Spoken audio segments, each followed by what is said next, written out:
జీ5 ఉండగా మీ favourite TV shows ని మీరు అస్సలు మిస్ అవ్వలేరు. Complete free. బ్రో ఎంత పనిచేసావు బ్రో. తాగి వాగింది మొత్తం వీడియో తీస్తావా? సోయి లేకుండా వాగితే సినిమా తీసేస్తావా? మరి అంత ఇష్టం లేనప్పుడు ఇష్టం ఉన్నట్టు నటిస్తూ ఎందుకు చేసుకుంటున్నావు? డబ్బులు వస్తాయని ఆశపడ్డాను బ్రో. సూపర్ చెఫ్ కాంపిటీషన్లో గెలిచిన డబ్బు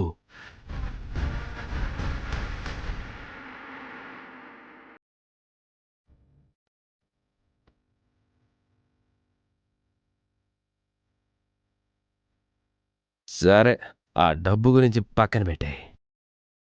ఇప్పుడు ఈశ్వరి సెలబ్రిటీ కదా బ్రో. తనతో ఒక మంచి రెస్టారెంట్ పెట్టించి అదొక మంచి ఫామ్లోకి వచ్చాక ఒక 2 సంవత్సరాల తర్వాత ఈశ్వరికి విడాకులు ఇచ్చేసి నేను ప్రేమించిన 4-5 మోడర్న్ అమ్మాయిల్లో ఒక్కరిని సెలెక్ట్ చేసుకుని జీవితాన్ని రసవత్తరంగా మార్చేస్తా.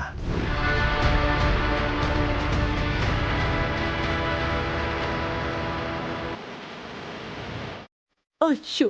తాగితే వీడి నాలుక్కి హద్దుండదు, వీడి బుర్రకి బుద్ధుండదు. ఏది పడితే అది వాగేసి చచ్చాడు వెధవ. నీ బుర్రలో చాలా పెద్ద పెద్ద ప్లాన్స్ ఉన్నాయే. అవును బ్రో, నేను రెస్టారెంట్ పెట్టాలి, దానికి ఈశ్వరి కావాలి బ్రో. అందుకే నా లవ్వర్ను కూడా త్యాగం చేసేసి నాకు అస్సలు ఇష్టం లేని ఈశ్వరిని పెళ్లి చేసుకుంటున్నాను.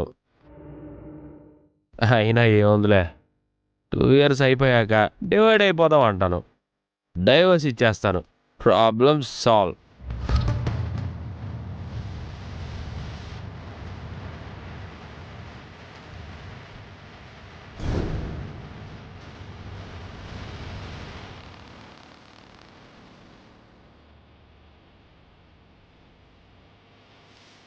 ఇలాంటి వాడిక ఈశ్వర్నిచ్చి చేయబోయాం.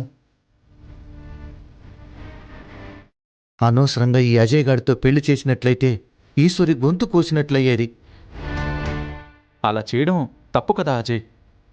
ఒక అమ్మాయి జీవితం నాశనం అయిపోతుంది కదా. అలాంటివన్నీ ఆలోచిస్తే మనకి కావాల్సినట్టు బ్రతకలేం బ్రో.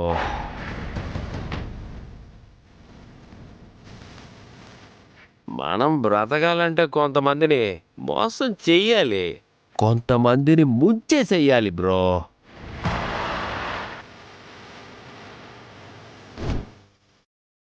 కొంతమందిని ఎత్తాలి, కొంతమందిని తొక్కాలి.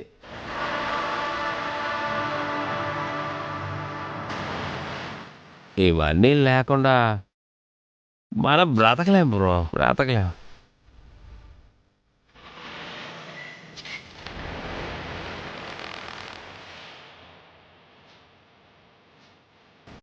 నువ్వు చాలా తెలివైన వాడివి అజయ్.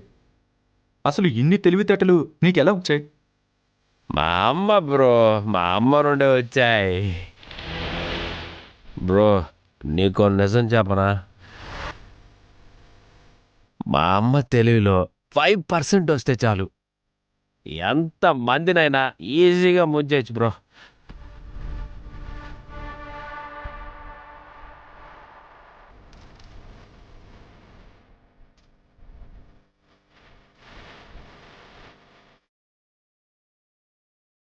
జీ5 యాప్ డౌన్లోడ్ చేసి అన్ని ఎపిసోడ్స్ పూర్తి ఉచితంగా చూడండి.